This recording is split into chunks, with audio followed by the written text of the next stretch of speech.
স্ত্রীর মৃত্যু 4 বছর পর শ্বশুর বাড়িতে এসেছি। রাতের খাবার শেষ করে শাশুড়ি বলল, বাড়ির পেছন থেকে পালিয়ে যাও বাবা, না হলে তোমার শ্বশুর তোমাকে মেরে ফেলবে। কোনো কথা না বলে চুপচাপ পালিয়ে যাও, আর কোনোদিন আমাদের বাড়িতে এসো না। আমি অবাক হয়ে তাকিয়ে রইলাম। বললাম, কিন্তু কেন আম্মা? আমাকে খুন করে আব্বার লাভ কি? আমি কি করেছি? শাশুড়ি আমার কথার কোনো জবাব না দিয়ে চোখ দিয়ে কিছু একটা ইশারা করে চলে গেল। আমি চুপচাপ করে বসে রইলাম। হঠাৎ পেছনে কারোর উপস্থিতি অনুভব করে গাড় ঘুরিয়ে দেখি এই বাড়িতে যে ছেলেটা কাজ করে সেই বাদল দাঁড়িয়ে আছে। বাদলের বয়স 22 থেকে 23 বছর হবে। এই বাড়িতে প্রায় 15 বছর ধরে কাজ করে। তার চোখে চোখ পড়তে অদ্ভুত লাগলো। কেমন যেন ক্ষুধার্ত বা প্রতিশোধের আহ্বান জানিয়ে দিচ্ছে বাদলের সেই চোখ দুটো। হঠাৎ মোবাইলে কল এলো। কল করেছে আমার শাশুড়ি নিজেই। আমি রিসিভ করতে তিনি বললেন, বাদল তোমাকে সারাক্ষণ চোখে চোখে রাখছে। বাহিরে আরো 3 জন আছে। কেউ যেন বুঝতে না পারে যে তুমি ওদের উদ্দেশ্য জেনে গেছো। রিক্তার বাবা তোমাকে রিক্তার মৃত্যুর জন্য দায়ী করছে। আমি কিছু করতে পারলে করতাম বাবা। তুমি পালিয়ে যাও। আমি চাই তুমি নিজের জীবন নিয়ে যেন ফিরে যাও, আর আমি আমার সংসার নিয়ে বেঁচে থাকি। মেয়ে তো চলে গেছে, এখন তোমাকে মেরে স্বামীকেও হারাতে চাই না। আমি আগে জানলে কিছুতেই তোমাকে আসতে বলতাম না। রিক্তা আমার মৃত স্ত্রীর নাম। শাশুড়ির কথা শুনে আমি ঘামতে লাগলাম। এদিকে শ্বশুরের প্রহরী বাদল আমার দিকে তাকিয়ে বলল, আপনাকে চাচা ডাকে। কোথায়? কাচারি ঘরে বসে আছে। আপনার সঙ্গে নাকি জরুরি কথা আছে, চলেন আমার সঙ্গে। তুমি যাও তাহলে, আমি আসছি। বাদল গেল না, সে আমার সামনে দাঁড়িয়ে রইল। আমি একটু বিরক্ত কিন্তু ভয় মিশ্রিত কণ্ঠে বললাম, কি হলো? তোমাকে যেতে বললাম না? আপনাকে নিয়েই যেতে হবে। আপনার কাজ থাকলে কাজ শেষ করেন, তারপর চলেন। আমি কাপড় পাল্টাবো, আর সেটা তোমার সামনে কিভাবে করব বলো তো? কেন, আপনি কি মেয়ে মানুষ নাকি আমি মেয়ে মানুষ? আমার সামনে পাল্টান, সমস্যা কি? আমি আপনাকে না নিয়ে গেলে চাচা ধমক দিবে। এখন কি বলবো আর খুঁজে পেলাম না। আমার কি যাওয়া উচিত নাকি বাদলকে এখানে গয়েল করে পালানো উচিত? বুঝতে পারতেছি না আমি কিছুই। যদি সেটা করতে পারি তাহলে পালানোর একটা সুযোগ পাবো, কিন্তু যদি কাছারি ঘরে যাই তাহলে তো আর সুযোগ নাও আসতে পারে। রিক্তা আর আমি বিয়ে করেছিলাম গোপনে। রিক্তা পড়াশোনা করতো ঢাকায়, সেখানে আমাদের পরিচয়। প্রায় 2 বছরের কাছাকাছি আমাদের ভালোবাসার গল্প। তারপর এক ছুটিতে রিক্তা তার গ্রামের বাড়িতে বেড়াতে আসে। বাড়িতে এসে জানতে পারে রিক্তার বাবা ওর বিয়ে ঠিক করেছে। তখন ইউনিয়নের পরপর 2বার নির্বাচিত চেয়ারম্যান রিক্তার বাবা জুলফিকার মৃধা ছিলেন। রিক্তা আমাকে কল দিয়ে কান্নাকাটি করলো। আমি তাকে কোনো সমাধান দিতে পারলাম না, কারণ মা বাবার কাছ থেকে একটা মেয়ে পালিয়ে যাক সেটা আমি চাইনি। আবার নিজের ভালোবাসা মানুষ সারা জীবনের জন্য অন্য কারোর হয়ে যাক সেটাও কল্পনা করতে পারতেছিলাম না। ভেবেছিলাম আমি সরাসরি রিক্তার বাবার সঙ্গে কথা বলবো, কিন্তু তার আগেই রিক্তা তার বাবাকে বলেছে এবং তিনি সরাসরি না করেছে। সম্পূর্ণ 1 দিন 1 রাত রিক্তার নাম্বার বন্ধ ছিল। রিক্তাদের বাড়ির সম্পূর্ণ ঠিকানা জানতাম না, তবে জেলা, উপজেলার, ইউনিয়নের নাম জানতাম। আর যেহেতু ওর বাবা তখন রানিং চেয়ারম্যান ছিল, তাই সহজেই তার বাড়ি খুঁজে পাওয়া যাবে এটাই স্বাভাবিক। ঢাকা থেকে রওনা দিয়ে পদ্মা নদীর কাছাকাছি আসতে একটা অপরিচিত নাম্বার থেকে কল আসে। তখন কিন্তু পদ্মা সেতুর উদ্বোধন হয় নাই। সকল যানবাহন ফেরিতে কিংবা লঞ্চ করে পারাপার হতো। কল রিসিভ করতেই রিক্তার কণ্ঠ শুনতে পেলাম। রিক্তা এলোমেলো আর কান্নাকাটি মিশ্রিত কণ্ঠে যা বলেছিল তার সারমর্ম হচ্ছে, বাবার সঙ্গে রাগারাগি করেছে। তার বাবা জোর করার কারণে রিক্তা সুইসাইডের চেষ্টা করেছে।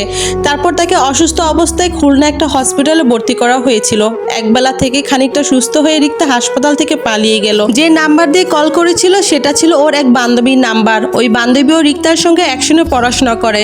রিক্তা একবার তাদের খুলনায় বাসায় গিয়েছিল। মেয়েটার নাম সুরমা। সুরমা নিজেও তখন ছুটির কারণে খুলনার বাড়িতে ছিল। তাই রিক্তা সুরমাদের বাসায় গিয়ে আমাকে কল করেছে। ঘটনার সংক্ষিপ্ত বলার পরে রিক্তা আমাকে বলল, তুমি যদি আমাকে সারা জীবন তোমার কাছে রাখতে চাও তাহলে আমাকে এসে নিয়ে যাও, আর যদি আমাকে ছাড়া থাকতে পারো, আমাকে ছাড়া তোমার জীবন চলে, তাহলে ভুলে যাও। তোমার উত্তর পেলেই আমি হাসপাতালে আবার ফিরে যাব। আরেকটা পুরুষের কণ্ঠস্বর শুনে আমার ভাবনায় ছেদ পড়ল। বাদল ভাই, আপনাকে চেয়ারম্যান সাহেব কি বললো? আপনি করেন না কেন? আমি বিরক্ত গলায় বললাম, আচ্ছা আসতেছি। তারপর সে বলল, তাড়াতাড়ি চলেন তো, চাচাই কিন্তু রেগে যাবে। ঠিক আছে, মোবাইলটা চার্জে দিয়ে আসতেছি। আচ্ছা চার্জ দেন। তাকিয়ে দেখি বাদলের পাশে আরেকটা লোক দাঁড়িয়ে আছে। দুপুরে পুকুর থেকে মাছ ধরার সময় এই লোকটাকে দেখেছিলাম জাল ফেলতে। আমি মোবাইল চার্জ দিয়ে নিরুপায় হয়ে তাদের সঙ্গে হাঁটা ধরলাম। যা আছে কপালে, আগে দেখি ঘটনা কি। তাছাড়া যেহেতু আমার শ্বশুর এখানকার পরপর 2বার নির্বাচিত চেয়ারম্যান ছিলেন, তাই তিনি চাইলে নিজে আমাকে মেরে ফেলতে পারবেন না। সমাজের মধ্যে কেউ তার নিজের সম্মান নষ্ট করতে চায় না। আমি গিয়ে রিক্তার বাবা জুলফিকার মৃধা অত্র ইউনিয়ন 2বারের সাবেক চেয়ারম্যানের সামনে গিয়ে বসলাম। আমার পিছনেই বাদল দাঁড়িয়ে আছে, তবে জাল নিয়ে মাছ ধরা লোকটাকে এখন আর আর দেখতে পাচ্ছি না। আব্বা আমাকে ডেকেছেন? হ্যাঁ, চা খাও। বাদলের দিকে তাকিয়ে বলল, জামাইকে চা দে। আমি মনে মনে ভাবলাম, চায়ের মধ্যে বিষ দিবে নাকি? মৃত্যুর পরে যেন দায় এড়ানো যায় সেজন্য কৌশল করছে না তো? বাদল চলে গেল চা আনতে। রিক্তার বাবার সামনে রাখা কাগজপত্র মনোযোগ দিয়ে পড়ছে। রিক্তার মা বাবা দুজনে শিক্ষিত মানুষ। আমার শাশুড়ি যখন অনার্স শেষ করেছেন, রিক্তার তখন 2 বছর বয়স। তারপর সেদিন আমি পদ্মা নদী পার হয়ে সরাসরি খুলনা এসেছিলাম। খালিশপুরে রিক্তার বান্ধবীর বাসা থেকে সেই রাতেই ট্রেনে এসেছিলাম ঢাকায় ফিরে সবার আগে আমার বন্ধুদের ডেকেই বিয়ে করলাম। আমার বাবা নেই। মায়ের নতুন বিয়ে হয়েছে নটরে। মাকে শুধু জানালাম আমি বিয়ে করব। মা ভিডিও কলে রিক্তাকে দোয়া করলেন। বিয়ের পর রিক্তা বলল, আমরা ঢাকা শহর থেকে অন্য কোথায় চলে যাব। নতুন কোনো শহরে গিয়ে দুজন মিলে একসঙ্গে থাকবো। ঢাকার মধ্যে থাকলে বাবা আমাদের যেভাবেই হোক খুঁজে বের করবে। রিক্তার কথা শুনে আমি অসহায় দৃষ্টিতে তাকিয়ে রইলাম। তবে 4 দিন পরে আমরা সবকিছু গুছিয়ে নটরে চলে গেলাম। মা সেখানে আমার একটা জবের ব্যবস্থা করে দিলেন। নটরে আসার 3 দিন পরে আমরা যে বাসায় ভাড়া উঠেছি সেই বাড়ির মালিক আমাদের রুমে এলেন। তার হাতে বড় বড় দুটো লাগেজ, আর সেই লাগেজটা যে রিক্তার সেটা আমি এবং রিক্তা দুজনে বুঝতে পেরেছি। বাড়িওয়ালা রিক্তাকে বললেন, তোমার বাবা এগুলো পাঠিয়েছে। এখানে তোমার ব্যবহৃত সবকিছু ঠিকঠাক আছে। তোমার শখের যা কিছু ছিল তিনি নিয়ে এসেছেন। আশা করি তোমার আর অসুবিধা হবে না। আমি কিছু বলার আগেই রিক্তা বলল, আপনি আমার বাবাকে চিনেন? না, ভদ্রলোক কিভাবে আপনাদের সন্ধান পেয়ে এখানে এসেছে আমি জানি না। তোমাদের সবকিছু বিষয় বলল, তারপর এগুলো দিয়ে তিনি চলে গেলেন। আমিও রিক্তা দুজনের দিকে তাকিয়ে রইলাম। সবসময় রিক্তার মুখে তার বাবার বিষয়ে যত কথা শুনেছি তার অনেকটা ভুল প্রমাণিত হলো। রিক্তার কথা অনুযায়ী তার বাবা হচ্ছে তার দেখা সর্বশ্রেষ্ঠ রাগী মানুষ। অথচ সেই মানুষটা এভাবে আমাদের খুঁজে বের করে নিজের হাতে মেয়ের ব্যবহৃত সবকিছু নিয়ে এসেছে। আবার খুব যত্নে সেগুলো বাড়িওয়ালার কাছে দিয়ে গোপনে বিদায় নিয়ে গেছে। মনে মনে তখন মানুষটাকে একটা অপ্রকাশিত ধন্যবাদ দিলাম। বাড়িওয়ালা যাবার সময় রিক্তাকে বললেন, তোমার বাবাই বলেছেন তোমার বাবার ভয়ে পালাতে হবে না, কারণ সব জায়গা থেকে খুঁজে বের করার ক্ষমতা তার আছে। তোমার বাবা চান তুমি তোমার পড়াশোনা শেষ করো, তাই পড়াশোনা বন্ধ না করে ঢাকায় গিয়ে ফাইনাল পরীক্ষায় অংশ নিতে বলেছেন। তারপর চলে আসি আবার মূল ঘটনায়। বাদল চা নিয়ে এসেছে। আমি চায়ের কাপটা হাতে নিয়ে চুপচাপ বসে আছি। রিক্তার বাবা আমার দিকে না তাকিয়ে বললেন, চা খাও না, তাহলে না হলে ঠান্ডা হয়ে যাবে। আমি চা খাবো না। ও আচ্ছা, একটু বলতে তাহলে তো শুধু শুধু নষ্ট হতো না। বাদল চা নিয়ে যা, তুই খেয়ে ফেল। আমার পিছনে দাঁড়িয়ে দাঁড়িয়ে বাদল চা খাচ্ছে। রিক্তার বাবা এবার আমার সামনে কাগজপত্র এক সাইডে রেখে বসলেন। টেবিলে রাখা মোবাইলটা হাতে নিয়ে বললেন, তোমার মোবাইল কই? মোবাইল রুমে রেখে এসেছি আব্বা, মোবাইলে চার্জ ছিল না তাই চার্জে দিছিলাম। রিক্তার বাবা বাদলের দিকে তাকিয়ে বলল, ঘর থেকে জামাইয়ের মোবাইলটা নিয়ে আয় তো। আমি চুপচাপ বসে আছি। তিনি তার মোবাইলে কি যেন টাইপ করছেন, সম্ভবত কিছু লিখছে কারোর কাছে। আমি যেমন ছিলাম তেমনই বসে রইলাম। বাদল বিতল থেকে আমার মোবাইলটা নিয়ে আসলো। বাদল মোবাইল নিয়ে আসার পর আমি মোবাইল হাতে নিলাম। আমার শ্বশুর তখন বললেন, তোমার মোবাইলে এমবি আছে? জি আছে।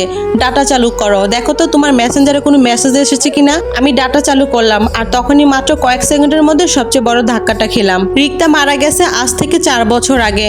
আজ রিক্তার মৃত্যুবার্ষিকী ছিল, তাই আমি এসেছি।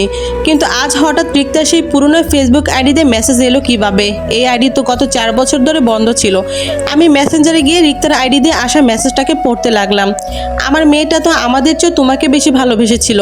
আমি ভেবেছিলাম তুমি হবে আমার মেয়ে সারা জীবনে সুখে থাকার ওসিলা, কিন্তু ওর মৃত্যুর কারণ যে তুমি হবে, তোমার জন্য ওকে মরতে হবে, এটা তো ভাবিনি। আমার মেয়েটাও তো ভাবিনি এমনটা হবে। মেসেজ পড়ে আমি রিক্তার বাবার দিকে তাকালাম। ভয়ঙ্কর সেই চেহারা, প্রতিশোধের জন্য অপেক্ষা থাকা তার সম্পূর্ণ শরীর। আমি কিছু বলার আগেই তিনি বললেন, আমার মেয়ে যখন মারা যায় তখন থেকে আমার কেন যেন মনে হতো আমার মেয়েটার মৃত্যুর পিছনে কোনো কারণ আছে। রাগ করেছিলাম ঠিকই, কিন্তু ভুলে তো যাইনি তাকে। রিক্তার মৃত্যুর পরে ওর ব্যবহার করা সিম কার্ডটা ওর মা ব্যবহার করতেন। আপনি ওর আইডিতে লগ ইন করেছেন? রাজনীতিবিদ মানুষ আমি, সব কিছুর একটা গভীর চিন্তা থাকে। আমাদের দলের একটা ছেলে আছে খুব বিশ্বস্ত, সে বলল যে একটা রিস্ক নিয়ে দেখা যাক। মানুষের সিম কার্ড দিয়ে নাকি তার ফেসবুক আইডি নিয়ন্ত্রণে আনা যায় যদি সেই সিম কার্ড দিয়ে আইডি চালু করা হয়।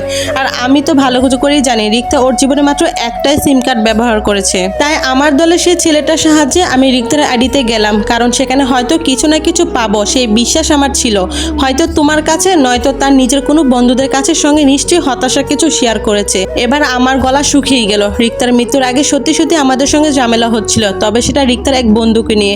রিক্তার বাবা বললেন, আমার মেয়ে আমার কাছে অনেক কিছু। আমি ভেবেছিলাম সে ছোটবেলায় বারবার ভুল করে আবার আমার সামনে এসে আর এক হাতে কান ধরে বলতো, নাক ধরে বলতো, বাবা একবারের মতো ক্ষমা করে দাও। আর যখন এসেছে তখন আমি তাকে কাছে টেনে নিতে পারিনি। আমি চুপ করে মাথা নিচু করে বসে রইলাম। তিনি আবার বললেন, এতটাই যখন অসহ্য লেগেছিল তাহলে আমাকে একটিবার বলতে, আমি গিয়ে আমার মেয়েকে নিয়ে আসতাম। তোমার বিশ্বাসঘাতকতার আঘাতে আমার মেয়ে কষ্ট পেত, আমি তাকে নিজে খাইয়ে দিতাম, নিজে রাতে ঘুম পাড়িয়ে দিতাম, না হয় আমার কাছে তো থাকতো আমার মেয়ে। হঠাৎ বাড়ির ভিতরে একটা ভাইকের শব্দ শুনতে পেলাম, মনে হচ্ছে কেউ একজন ভাইক নিয়ে বাড়িতে ভিতরে এসেছে। একটু পরে বাদল এসে বলল, চাচা একটু সমস্যা হয়ে গেছে। কে এসেছে? বুরহান দাদুর নাতি সাজু ভাই এসেছে। কি? সাজু এ সময় কেন আসবে? ওকে তো কে খবর দিয়েছে?